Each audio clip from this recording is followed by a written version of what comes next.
If your sales team says these leads are absolutely trash that we're working with, but on the opposite end of the spectrum, your marketing team swears that our leads are solid, your closers just cannot sell, then this video is for you.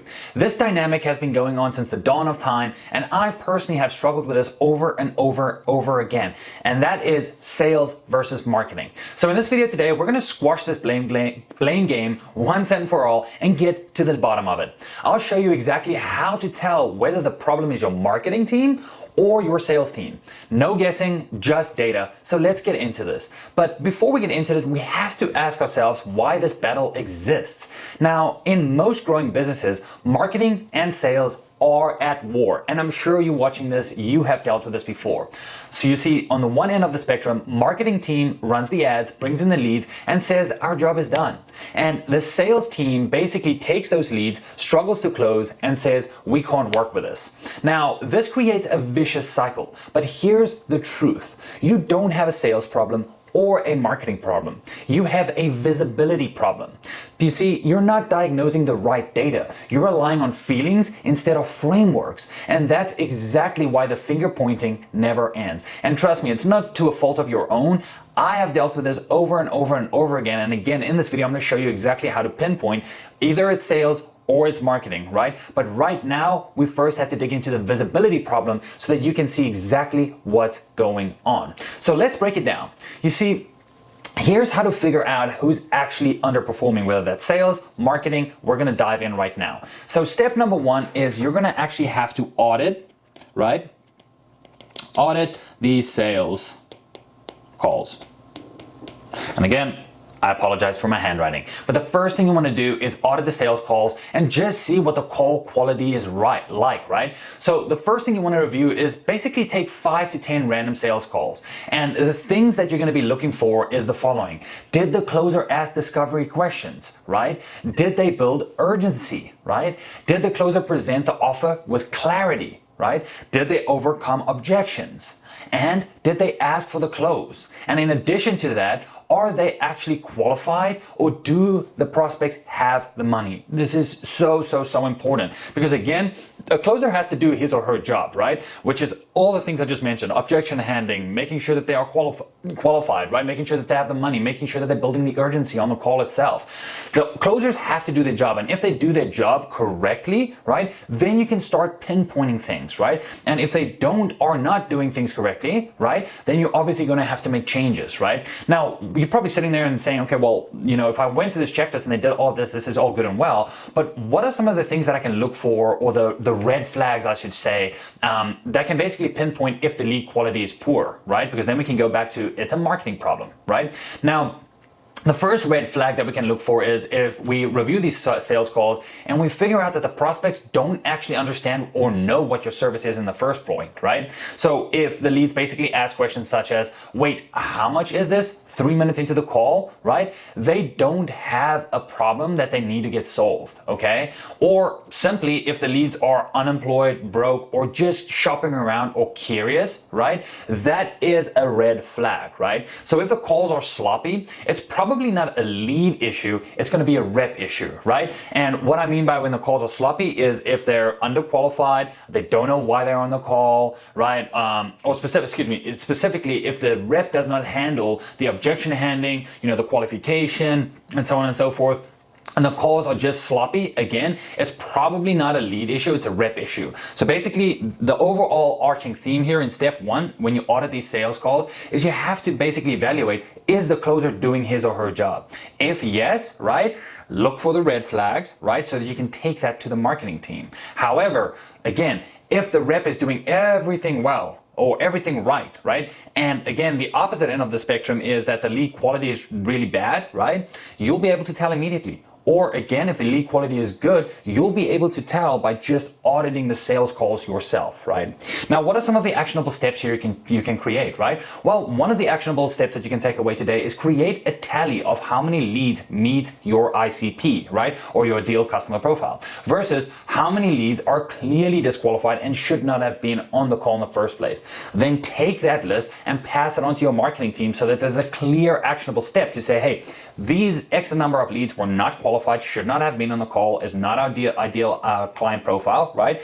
And on the opposite end of the spectrum, you also give them the client profiles that are qualified, that are your ideal customer profile. And then you can have an ideal split between the two, right? Now, again, let's go into step 2 here, because so step number 1 was actually auditing the sales calls, right? So once you get done with that, once you figure out everything we've just talked about, the next thing we want to do is check the show up rate and the lead quality, right? So we're just going to put here show up rate plus lead quality.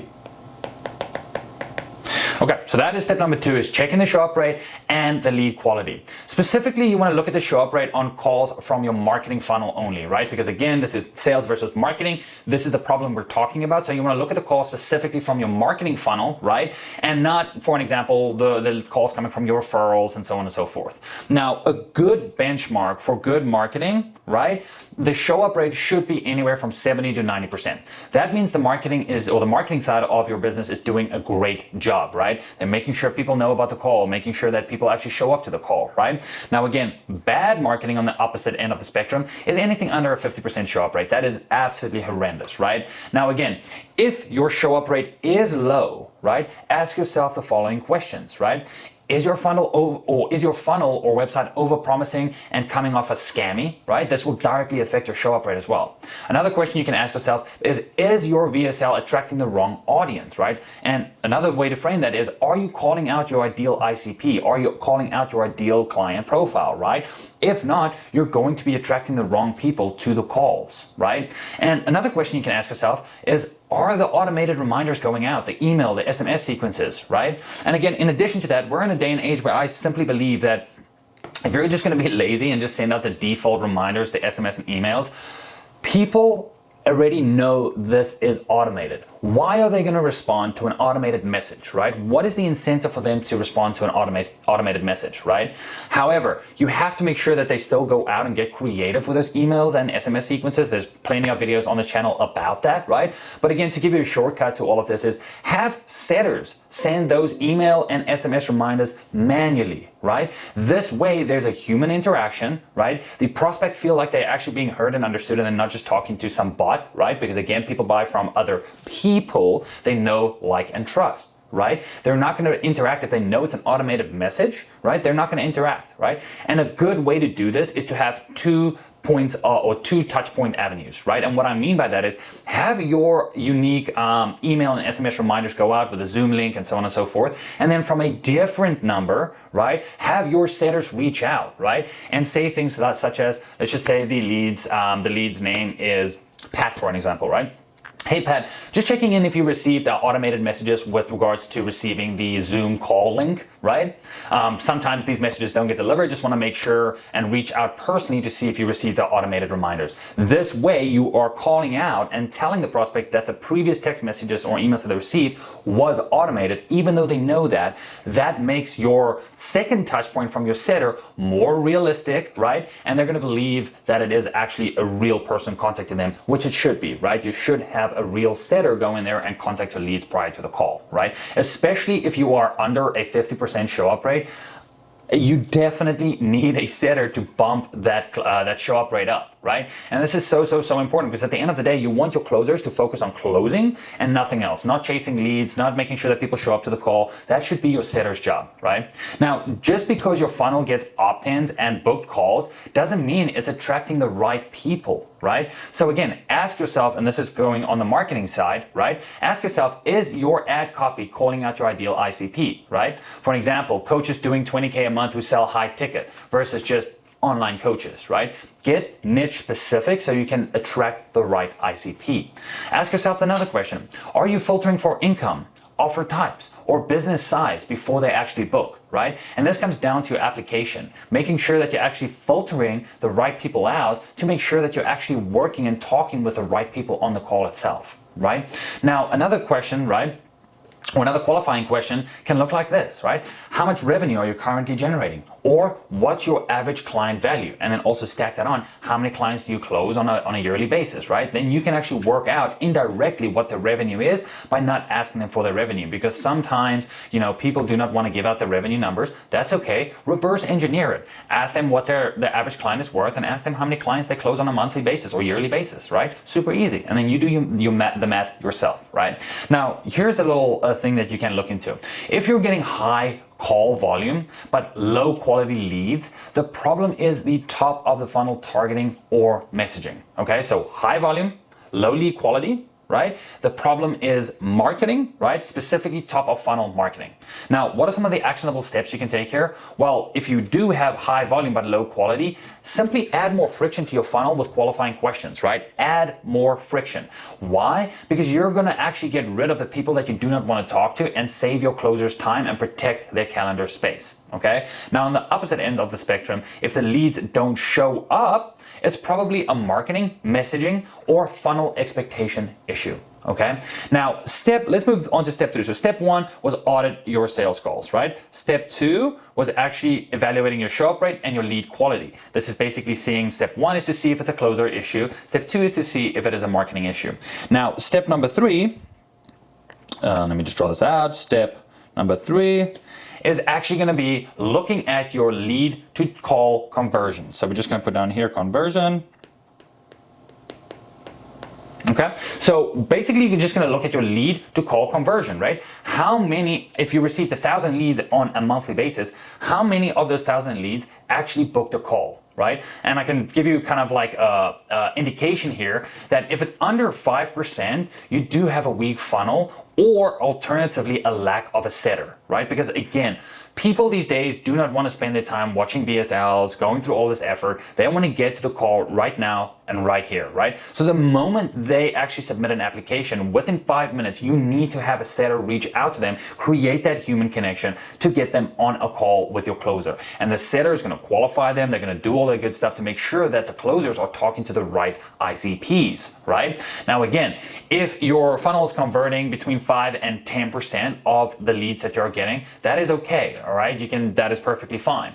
And a great indication or great percentage of, conversions between leads and calls is between 10 and 15%. That means you have great marketing and a really, really good sales process, right? So again, if you don't have setters reaching out to your opt-ins, you are leaving conversations on the table. You can literally, increase your book calls by a ton with a setter alone, right? By changing nothing else. And this is something that I also realized, before I even realized what setters was. This was over 6 years ago. When we specifically implemented a setter in our business, right? Our book calls almost doubled with doing nothing else but just putting in a setter to basically contact the leads, or basically the leads, the opt-ins, the apps that come in, right? Just have a setter create a human connection and basically contact them, right? Now, for an example, we can run through a math example here, right? Now, if you're, for an example, getting, we can kind of just go on here, step 3. If we're getting 1,000 leads, right, and we're only converting 5%, right? So let's just put on here 1,000 leads. If we're converting 5%, that is 50 calls, correct? Right? Now, again, if this is without a setter, right? If you don't have a setter in place at all, right? This is pretty much what setters will do. My question to you is, if we have 1,000 leads and only 50 of them book calls, what happens to the remaining 950 leads that are just sitting there? Right? That is exactly why a setter is important, because what a setter is going to do is go in and contact those 950 leads with the goal to convert as many of them into booked calls, right? Now, again, I'm going to say this, we make absolutely no income claims or actually any result claims, because every single offer is different. Every single price point is different. I cannot sit here and say, oh, a setter is going to convert 20% of these calls, or 15% or 10%, right? Because every offer is different. Your source of leads is different. Your offer is different. Your price point is different. But again, what a good setter can do, if we had to take an average, and I'll just actually take an average from our business specifically, setters should be converting between 10 and 15% of opt-ins that come in. And again, this is for cold traffic, right? Not for warm traffic. So in this specific example, if the setter can convert an additional, let's just say for hypothetical reasons, 10%, that would be an additional 95 calls. Right? So we can see here, if we just take, 50 plus 90 calls or 50 plus 95 calls, that is 145 calls total, right? So we just jumped from having 50 book calls all the way to 145 book calls just by implementing a setter. Again, example purposes only. This is not going to be the exact numbers for your specific business. However, there will be a certain percentage, right, just by doing basic math, that the setters will convert from those unbooked leads, right? So it's super, super important that you do have, setters in place that can actually do all of this for you and convert more of the leads that you are currently getting, right? Again, the setter's job is not to go and create more leads for you. The setter's job is to go out there and basically convert more of the leads that you are currently getting, right? So this is super, super important. A lot of founders overlook the importance of setters, right? Now, let's go into step number 4 here. So again, step number 1, audit sales calls, right? Is it a closer issue? Step number 2 is going to be evaluating your show up rate and lead quality. Is it a marketing issue? Step number 3, we're going to look at the conversions, right? Between leads to actual book calls, which again is going to be on the marketing side. And step number 4, finally, we are actually going to look at the closing rate benchmark, right? So we're going to go back to the closers and we're just going to look at the close rate on an overarching theme, okay? So just to give you an indication here, again, this differs by offer, right? But good closers in the high ticket space with warm inbound leads should be closing between the 20 to 30% of calls, of live calls coming in, okay? Now, a little cliff note here, if your show up rate is high, but your close rate is low, it's likely not the funnel. It's either a lead quality or rep quality issue, okay? Specifically lead quality, because if the show up rate is super high but the close rate is low, right? You know that the marketing is doing their job by actually getting people to show up to the call. However, is it the right leads that you're talking to, right? Or does the rep actually just suck? And an easy way to do this is to split the calls up between 2 or 3 closers, right? Then you can evaluate if they're getting the same leads from the same source. You can see, well, if the rep A is at a 20%, but rep B is at an 8%, right? It is clearly a rep issue, right? However, if all of the reps have a low close rate, right? And historically they've maybe been at a higher close rate, it's probably a lead issue and you need to talk to the marketing side of things, okay? Now again, you can always split test this like I just mentioned. Just give the same lead to 2 or 3 different closers and you'll quickly be able to figure out which closer is basically underperforming, or maybe it's not even your closers in the first place, right? Maybe it's actually the lead quality like we talked about. And maybe, yes, the people are showing up to the call, but if it's not the right people that show up to the call, that is not gonna help our team at all, right? Again, this is the clearest test in the book. There's no opinions here, it's just pure numbers, okay? Now, again, what are some of the actionable steps if we go through all of this and we figure out, well, either it's a rep problem or either it's a marketing problem, what are some of the actionable steps that you can take to fix this, right? Now, again, if we have to go into the marketing side, if step number 2 or step number 3, and we figure out, okay, well, yeah, this is probably on the marketing side, right? Well, number 1, we can adjust the copy and creatives based on who is opting in, right? If you do not have your ideal client profile, obviously earlier in this video, we asked those questions, right? Are you calling out your ideal ICP, right? What is in your copy? What is in your funnels? What is in your ads? You have to be calling out your ideal customer that you want to be talking with, right? Again, if it's on the marketing side, right? Again, review your funnel metrics weekly. Look at things such as your opt-in rate, your VSL watch time, your booking rate, and your show up rate, okay? Now, on the opposite end of the spectrum, if we're going towards the sales side, right? Here are some of the fixes for the sales. Number 1, just audit random calls on a weekly basis, right? And again, create score performances for calls, right? Again, go through these calls with your closers, right? If there's an underperforming rep, shadow them, okay? Look at their calls. And I wouldn't even say 5 random calls a week, right? If you know your rep, if you've basically found your rep that is underperforming, shadow them for at least a week or 2. Look at every single call, review these calls with them on Zoom, right? And go through and write down notes before you get on a call with your closer. You had to review it as a founder, or even better, as a sales manager. Those calls should have been reviewed, right? You should have jotted down your notes and go through the call with your closers and show them exactly where they went wrong on that call, okay? Now, again, this is super important to fix these things. Whether you figure it out as a sales problem or a marketing issue, you have to basically pinpoint it and fix it, because otherwise, again, to the problem that we talked about, the reason I created this video is we have to stop the finger pointing, right? We're all on a team here, right? You should run your business as a team, at least I do, because I think that's the best, for culture. However, the finger pointing needs to stop, and the only way it needs to stop is for you as a founder or sales manager is to get basically hyper clear on who it actually is. Again, just look at the data and you'll be able to tell either it's a sales problem, or on the other end of the spectrum, it's a marketing issue, okay? Because again, if you find one closer closing at or converting at 22% and the other is at 12%, what you can do here is reassign the leads, right, to your closer that is doing really well, or retrain the lead or the rep that is underperforming, right? So again, if they have an equal spread of leads, I would, if you basically feel like one of your closers is doing really bad, put them in what's known as a PIP, a performance improvement plan, right? I can write it down over here, performance improvement plan. So that's a PIP. Okay, so again, what a PIP will do is basically that, and this is when you should onboard reps, you should tell them if you drop below, a 20% close rate, we're going to put you on a PIP for a couple of weeks, and if you don't improve, you're out, right? Because again, what a PIP is going to do is, in that performance improvement plan, the plan is that you're going to be reviewing every sales call with them, right? You're going to be going through every single sales call, maybe not every single sales call with them, but you yourself as the founder or the sales manager should be going through every single call, right? And then pulling out the calls where they did bad and pulling out some aspects where they did good, because you don't want to just bash, you want to reinforce as well, right? And in a performance improvement plan, the other thing you should do is also take the calls from your best closer and pass them on to your worst closer, so your worst closer can see what the best closer is actually doing, because nothing is going to motivate them more if they get the same amount of leads and they have a team member that has double the amount of closes than they have. They're going to want to see those calls, right? Because the first thing a closer will do is blame marketing. But guess what? They cannot blame marketing if there are other closers on the team receiving the same leads and that has a higher close rate, right? Now again, another thing you can do here is, if once you basically figure out, okay, well, this specific rep is underperforming, what you can do is basically have your top senior closer recall the lost leads, right? So basically those leads that did not convert, right?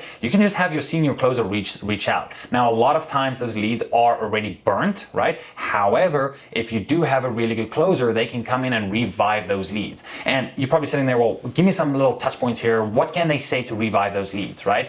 A simple question, right, for that rep to reach out once they actually get on a call with the actual lead is simply to ask them, right, why didn't you move forward last time, right? Was this the right timing the last time you spoke with, whoever the last rep is, right? Or alternatively, what would have made you say a yes? Or what would it take for you to say yes this time? Right? Now you're going to figure out the real objections that they had that the previous rep could not extract, right? And sometimes it's okay. Sometimes leads do not want to tell the rep that they previously talked with the true objection because they feel too embarrassed, or they just don't want to give it up, right? But they'll feel more they'll basically feel more comfortable telling the problem or giving their objections to a new rep, because now it resets the sale process, right? Now again, if several of them buy from you on that second call, or specifically from your senior rep, your reps are likely the issue. But at this point, you probably figured that out again, right? So again, if none of them buy, right, or they were clearly unqualified, then again, it's on the marketing side, it is a lead quality issue, right? Now again, what is the fix for alignment, right? Well, what you need to be doing is weekly sales and marketing syncs, right? Which can take around 30 minutes each. Now, what you want to do here is share real feedback from the leads, right? Why didn't they buy today, right? What attracted you to the offer? Don't isolate your teams, right? At the end of the day, you need to align all your teams. Sales cannot be working basically independently from marketing, right? Marketing and sales need to be aligned, and there needs to be a constant feedback loop between the two. The sales team needs to constantly, every single week, tell the marketing team what the lead quality was, right? Are they talking to the right people? Or does the marketing team basically need to change the wording, the copy, the ads, and so on and so forth, or the funnel itself to attract a better client, right? Because at the end of the day, this isn't about who's to blame and pointing fingers. It's about tracking the right KPIs and who's behind those KPIs. So in this video, I really hope this video helped you isolate this problem, because this has been an ongoing problem for years and years and years, where it's either sales or it's marketing, but at the end of the day, it's one team and they're all under the same umbrella. And just as a quick reminder, if you are looking for, very good closers or setters, right, that matches your exact offer, that's exactly what we do here at Sales Match. We'll have a quick call, we'll look at your offer, we'll look at exactly who you need, and we'll go out there and basically put your company on a pedestal and attract the very best closers and setters we can get our hands on here within our Rolodex of closers or setters and externally. But however, if you are looking for a closer or setter, but you don't want to go through all the vetting, the constant interviews and so on and so forth, we can do all of that for you. So if you want to do that, click the link below, schedule a call to chat with me,